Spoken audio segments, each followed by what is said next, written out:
फिर ऐसे हम एक प्लांट तैयार कर रखा था 30 बेड का, उसमें केचुए डाल के आए हैं फिलहाल। तो हम आपसे विश्वास के साथ ये कह सकते हैं भाई गांव में एक जना लगा लो नौजवान इस माह का हो, ताकि हमारी जो आगे भी जो है ना इसका प्रचार हो प्रसार हो, ताकि एक जना यूज कर लेगा ना तो सब नवेरा पड़ जाएगा। गेहूं आज क्वालिटी इतनी खराब होगी है, जहरीली हो रही है जम्मा भाई, चिट्टापन हो रहा है उसमें, रबड़ जैसा गेहूं है। और एक बार आप बिना जहर के एक बार अधवाड़म बोलो, आधा किलम बोलो, 1 किलम बोलो, तो अपने घर घर की तो इसका हर एक जो सब्जी है अपनी जो जहर की सब्जी आने लग रही है, सारा सौदा जहर का हो रहा है वैसे तो। लेकिन ये है कि थोड़ा कंट्रोल करना शुरू करो ताकि हमारा स्वास्थ्य भी ठीक रहे और हमारा जो आने वाली पीढ़ी है वो तो बिल्कुल ही मतलब इतनी रोगग्रस्त हो गई है कि मतलब जो बुजुर्ग थे वो तो उठ गए, ये मारा पात को उठ सके भाई, क्योंकि इतना जहर खावा हाँ यो शरीर में मतलब गर्मी पैदा करने लग रहा है जिससे कि सारी बीमारी होने लग रही है। इसलिए आप सबसे अनुरोध करते हैं भाई, एक तो ये बाहर की सब्जी लेनी बंद कर दो, अपने घर 2-4 पौधे 2-4 बेल उगानी शुरू कर दो। हमारा यो प्रयास है कि भाई हमारा समाज सुधारना है। हमने वोट की और राजनीति की कोई बात सुन कर, हम तो काम नीति पर काम कर रहे हैं। इसलिए आप सबसे अनुरोध कर रहे हैं भाई, महेंद्र सिंह गोदारा जी, कैप्टन होशियार सिंह सांगवान जी, मंगल सिंह खरेटा जी जो शहीद हो गए, इन्होंने काफी सोच विचार करके काफी गहनता से इसके ऊपर सर्च किया और उसके बाद जो है ये चीजें लेके आए, हमने खुद शुरू करे हैं, तब जाके आप लोगों के बीच में आया भाई हाँ ये कामयाब चीज है। एक तो ये ना सोचिए भाई कोई भी नाश पैदा करांगे जहर बिना जहर का तो वो बहुत ज्यादा महंगा बिका है, बहुत ज्यादा डिमांड है, आप लोग सब नबेरा भी है, क्योंकि आजकल की जो युवा पीढ़ी है उसमें तो सब नबेरा है। तो आप लोगों ने भी बता दिया बुजुर्गन ने, बहुत ज्यादा महंगा बिका है, उसकी डिमांड इतनी है, आप पैदा करो, जिम्मेवारी मारी है, अगर बिकवाएंगे को। कैप्टन होशियार सिंह सांगवान है, चीफ एडवाइजर थे उनके, महेंद्र सिंह गोदारा जी, मांगेराम मलिक जी जिन्होंने उमरा गांव से स्थापना की थी, तो ये उनके साथी रहे हैं।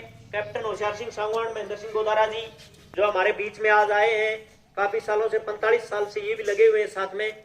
तो इन्होंने विचार जो बनाए हैं ये बहुत महत्वपूर्ण है। आपके बीच में महेंद्र सिंह गोदारा जी पूरे विस्तार से आप लोगों को बताएंगे। आशा रखता हूं भाई आप सब को अच्छी तरह सुने और उनके ऊपर विचार करें और उनको लागू करें। धन्यवाद। जय जवान जय किसान। धन्यवाद।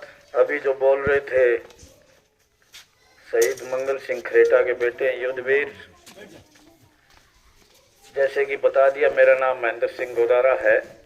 मैं भारतीय किसान यूनियन हरियाणा का संस्थापक सदस्य हूँ। पिछले 43 साल से हम समाज में काम कर रहे हैं किसान और गाय पर।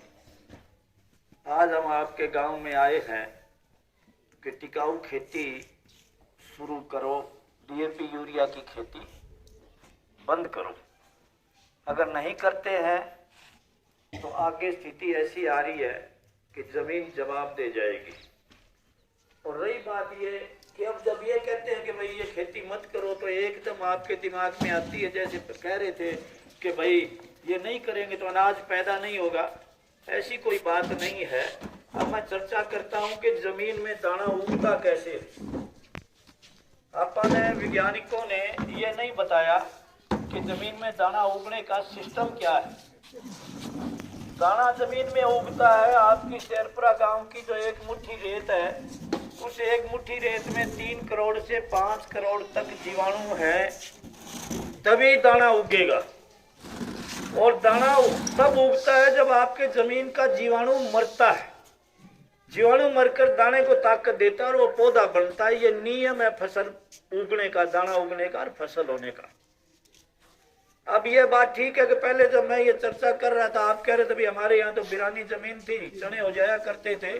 मेरे यहाँ 200 साल से, पौने 200 साल से पानी लगता है शुरू से यमुना का, और वहाँ 70 में डीएपी यूरिया आई। उससे पहले मेरे आगे भी पैदा हो रही है फसल, तो फिर जरूरत क्या है। पर फिर क्या हुआ कि ये थैली वाले बीज आ गए, बीज कंपनियां आ गई, और बीज कंपनियां आने के बाद जो बीज कंपनी का ले आया वो बिना डीएपी के, बिना यूरिया, बिना स्प्रे के वो बीज पैदा नहीं देगा। तो हम लोग आगे चक्कर में कंपनी के बीज जो हमने अपना छोड़ दिया, उस वजह से किसान बहुत ज्यादा नुकसान में गया। और डीएपी यूरिया एक जहर है। अगर डीएपी यूरिया दाना उगाने में सक्षम है तो ये सेम आ गई कई जगह। सेम आने से जमीन का जीवाणु मर गया। अब जीवाणु मर गया तो डीएपी यूरिया बिजाई करके वहां सेम वाली जमीन में दाना उगा के बताओ। डीएपी यूरिया अगर दाना उगाती है या फसल पैदा करती है या ज्यादा उत्पादन करती है तो पहाड़ पर दाना उगा के बताओ। ये कोई दाना उगाने में सक्षम नहीं है। जैसे अफीम कोई आदमी की, शराब कोई आदमी की खुराक नहीं है। पर जब कोई अफीम थोड़ा सा बाजरी के दाने, जमीन ने चाहिए 16 तत्व। अब 16 तत्व की जगह अपन दे रहे हैं 2 ही तत्व। डीएपी में फास्फोरस है और आपकी यूरिया में नाइट्रोजन है। बाकी जिंक चाहिए, कैल्शियम चाहिए, आयरन चाहिए, मैग्नीशियम चाहिए, कोबाल्ट चाहिए। तो इस तरह से 16 तत्व चाहिए, 2 ही तत्व दे रहे। तो उसकी वजह से जो अनाज पैदा हो रहा है हम खा रहे हैं, उसकी वजह से अपन कैल्शियम जमीन में नहीं है, अनाज में नहीं है, तो आपने जोड़ों में दर्द शुरू हो गया। और जिंक नहीं है तो उसकी वजह से पीठ में दर्द शुरू हो गया। और जो जहर है, जहर की वजह से हमारा जो लीवर है वो लीवर।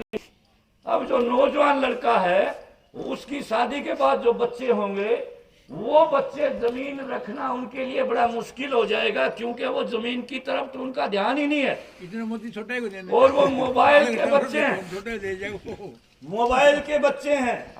क्योंकि अब मोबाइल बहुत ज्यादा आ गया। और सबसे बड़ी समस्या ये है कि ये खाद्यान्न जहरीला खाने की वजह से महिलाओं में खून की कमी हो गई। और बहुत बड़ी समस्या ये है कि जैसे ही आस लगी कोई बहू बेटी, डॉक्टर के पास लेके जाते हैं, डॉक्टर कहते हैं रेस्ट करो।